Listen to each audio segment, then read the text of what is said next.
إن الحمد لله نحمده ونستعينه ونستغفره ونعوذ به من شرور أنفسنا ومن سيئات أعمالنا من يهده الله فلا مضل له ومن يضلل فلا هادي له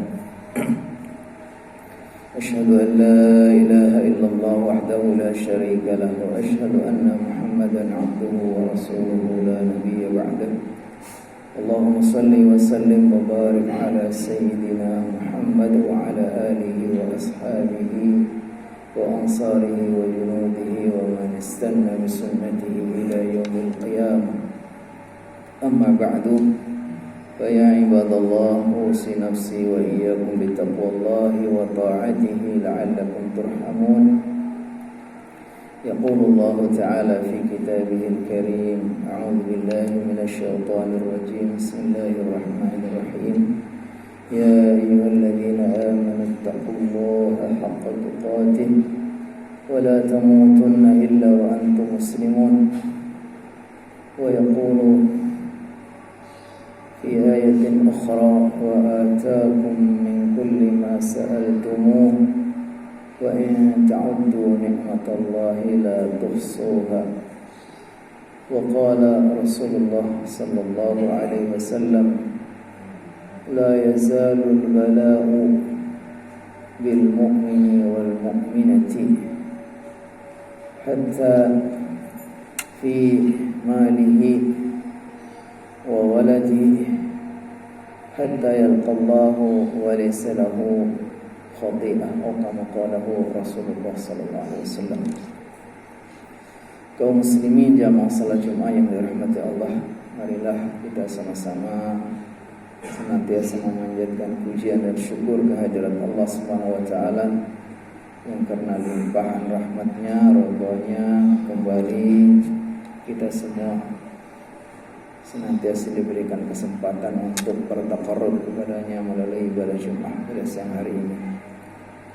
Mudah-mudahan Allah Subhanahu wa taala berkenan menerima setiap taqarrub dan ibadah kita dan insyaallah menjadi wasilah kita semua mendapatkan ampunan, mendapatkan rahmat dan ridha dari Allah Subhanahu wa taala. 3 hal yang ingin saya sampaikan pada kesempatan ini dalam khutbah yang singkat. Pertama, kita sebagai seorang muslim, seorang mukmin dalam kondisi seburuk apapun seperti yang sekarang mungkin kita sedang rasakan, semuanya dirundung kesedihan, semuanya dalam kondisi terbatas, semuanya dicekam rasa takut dan berbagai macam alasan yang mungkin membuat kita menjadi seolah-olah dibenarkan tidak bersyukur. Padahal bagi seorang muslim dalam kondisi yang secara lahir mungkin tidak menyenangkan pun harus bisa bersyukur.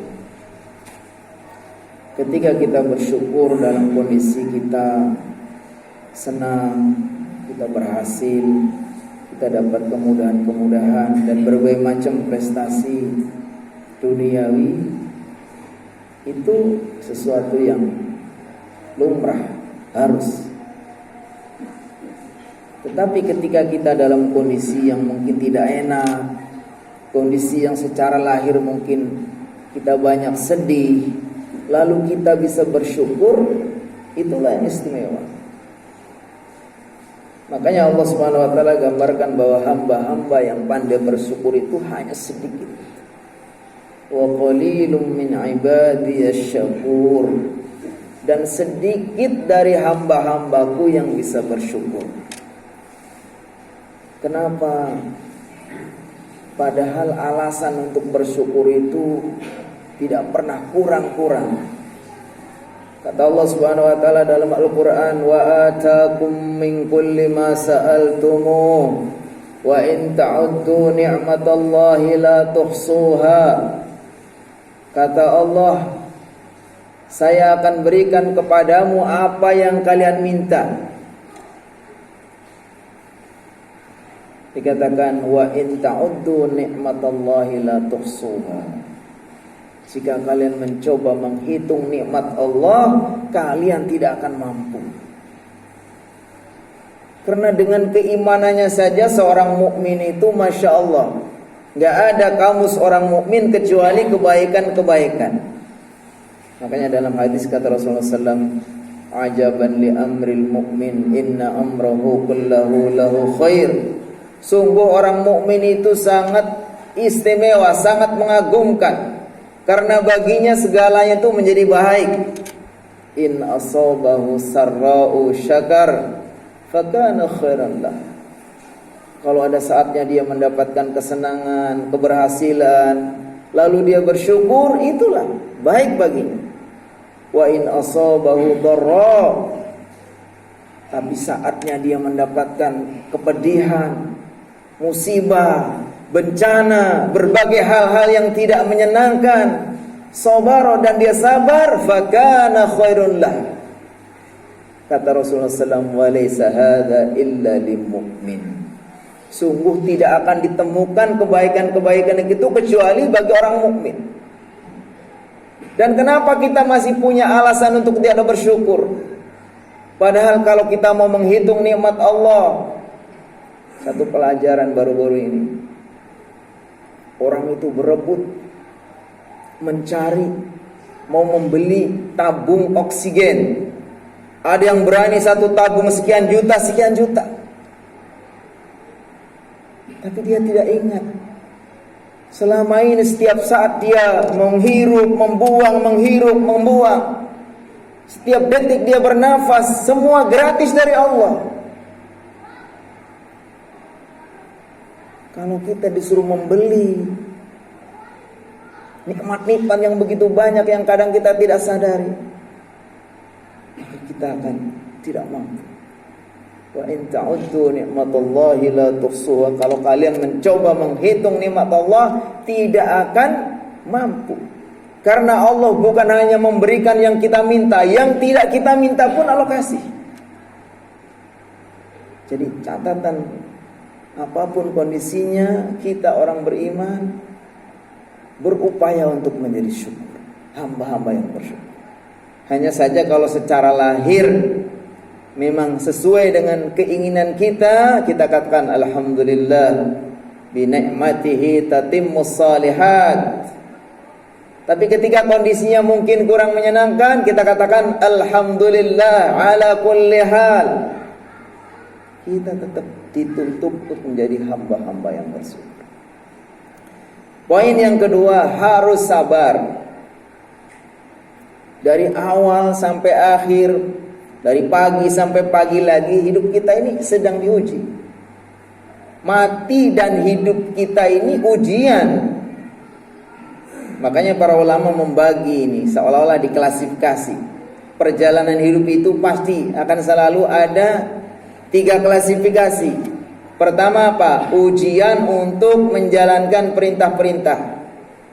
Ini ujian untuk jadi orang baik, jadi orang yang sopan, jadi orang yang tawadhu, jadi orang yang jujur, jadi orang yang sabar, jadi orang yang taat menjalankan perintah.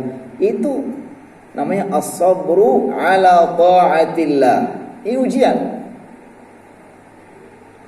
Kalau kita nggak sabar ya kita nggak kuat, berat.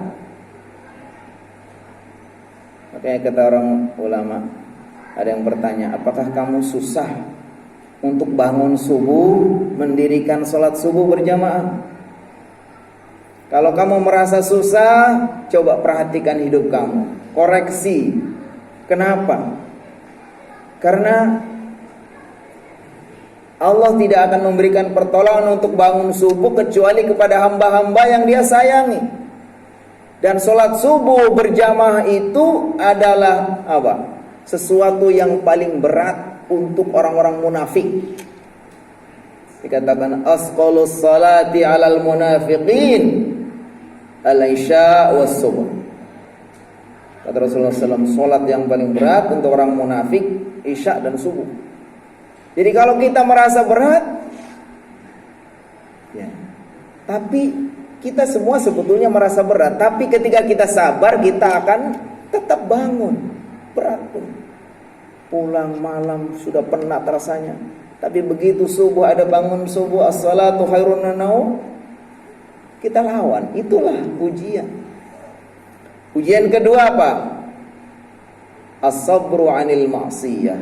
Sabar untuk tidak terjerumus kepada maksiat. Maksiat itu sangat menggoda, sangat menggiurkan. Larangan-larangan Allah itu begitu menggoda dan orang itu akan mudah. Kalau nggak sabar dia akan terjerumus.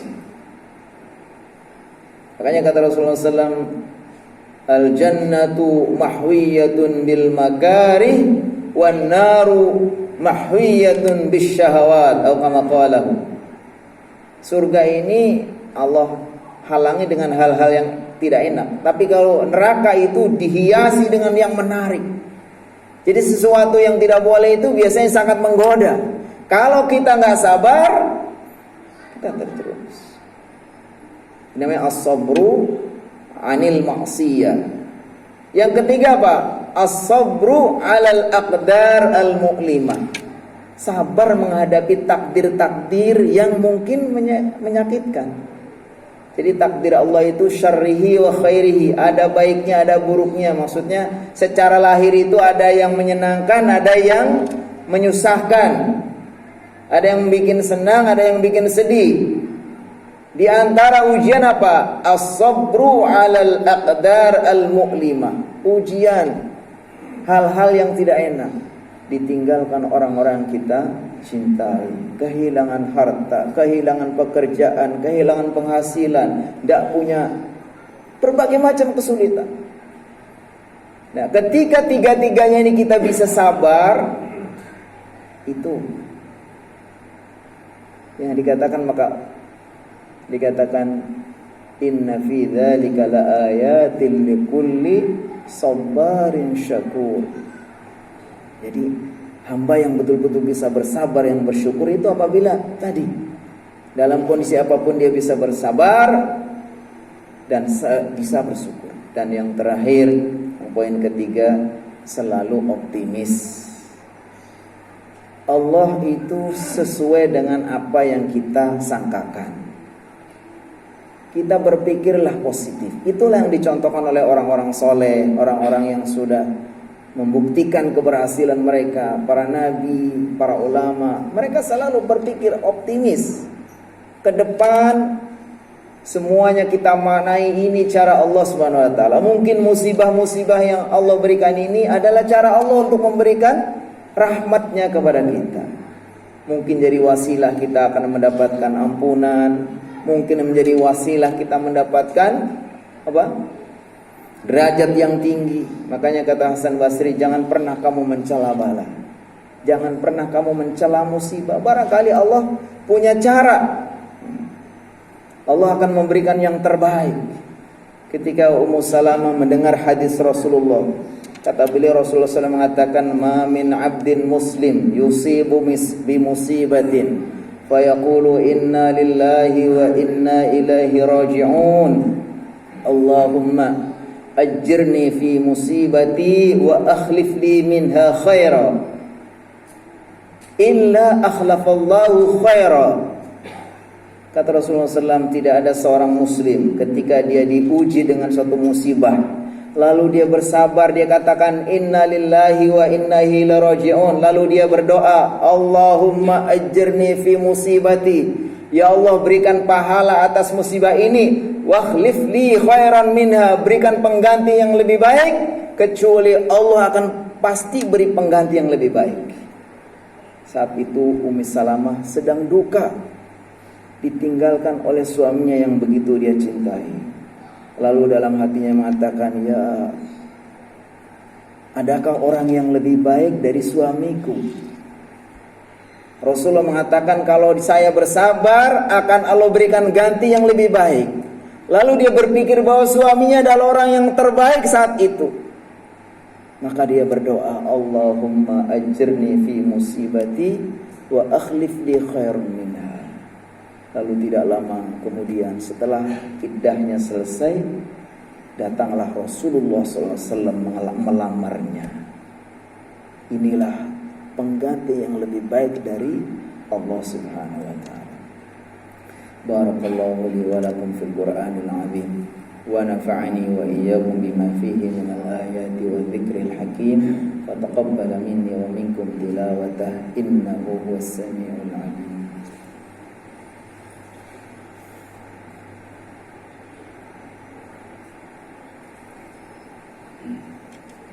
Alhamdulillahi mu'izzi man ata'ahu wa taqahu wa mudhil man adara amwahu wa asah alladhi waffaqa ahla ta'atihi lil amali bima yardah wa naha ma'siyatihi ma qaddarahu alayhi wa qadar. Asyhadu an la ilaha illallah wahdahu la syarika lahu wa asyhadu anna Muhammadan 'abduhu wa rasuluhu la nabiyya ba'dah. Allahumma shalli wa sallim wa barik ala sayyidina Muhammad wa ala alihi wa sahbihi wa sallim taslima. وبعد فيا عباد الله أوصي نفسي وإياكم بتقوى الله وطاعته لعلكم ترحمون. يقول الله تعالى في كتابه الكريم إن الله وملائكته يصلون على النبي يا أيها الذين آمنوا صلوا عليه وسلموا تسليما.